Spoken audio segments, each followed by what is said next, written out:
గతంలో కూడా భారీ వర్షాల కారణంగా పైన ఉన్న ప్రాంతంలో ఏదైతే క్యాచ్మెంట్ ఏరియా ఎక్కువ ఉన్నది కాబట్టి గుట్టలు కూడా ఉన్నాయి, మల్కాపుర ఏరియాలన్నీ ఆ ప్రాంతంలో ఉన్న వాటర్ అంతా కలెక్ట్ అయ్యి లక్కారం చెరువు, ఈ ఊర చెరువు రెండు నిండి చౌటుపల హైవే లెఫ్ట్ సైడ్ ఏరియా మొత్తం వాటర్లో మునిగిపోయేది. కానీ ఈ సంవత్సరం మేము అప్రమత్తమై అధికారులని, స్థానిక నాయకులు అందరూ మల్కాపూర్ చెరువు ఒక డైవర్ట్ చేయడము, ఇక్కడ మున్సిపాలిటీ ముందు కూడా వాటర్ డైవర్ట్ చేసి కొత్తగా కట్టిన డ్రైన్లకు డైవర్ట్ చేయడం వల్ల ఈ చౌటుపల పట్టణంలో ఈసారి ముంపు ప్రాంతానికి నీళ్ళ చుక్క రాకుండా చేసినాం. కానీ మున్సిపాలిటీ అనేది రాబోయే 25 సంవత్సరాలకు సరిపోయే ప్రణాళికలు చేస్తున్నాం. ఎందుకంటే దాదాపు 5 లక్షల పాపులేషన్ కాబోతుంది. ఒక మాస్టర్ ప్లాన్ తయారు చేస్తున్నాం. మొన్ననే నేను municipal principal commissioner Sridevi madam గారి దగ్గర పోయి సెక్రటరియట్ కు దాదాపు ఒక 45 నిమిషాలు మాట్లాడొచ్చిన.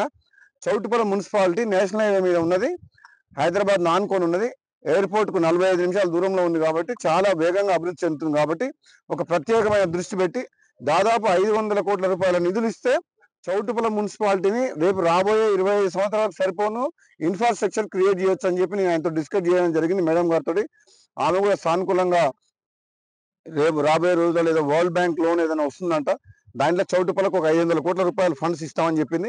దాన్ని పెట్టుకొని తప్పకుండా మేము అధికారులందరం కలిసి ఒక మాస్టర్ ప్లాన్ తయారు చేసి ఈ చౌటుపల పట్టణాన్ని అన్ని విధాలుగా ముందుకు తీసుకెళ్ళిపోతాం. Thank you. చాలాసార్లు చెప్పిన ఇదివరకు పన్నున్న చెట్టుకే రాలేస్తారన్నట్టు నన్ను సోషల్ మీడియా వాళ్ళు కానీ బీఆర్ఎస్ వాళ్ళు కానీ నన్ను ముందర పెట్టి అన్ని కథనాలు, తప్పుడు వార్తలు, రూమర్స్ క్రియేట్ చేస్తుండ్రు. నిజంగా నేను ఏదన్నా పొలిటికల్ గా నిర్ణయం తీసుకుంటే నేనే ప్రెస్ మీట్ పెట్టి మాట్లాడతా. నేను కాంగ్రెస్ పార్టీ ఎమ్మెల్యేగా కొనసాగుకుంటూ మునుగోడు నియోజకవర్గ అభివృద్ధి కోసం కృషి చేస్తున్నా.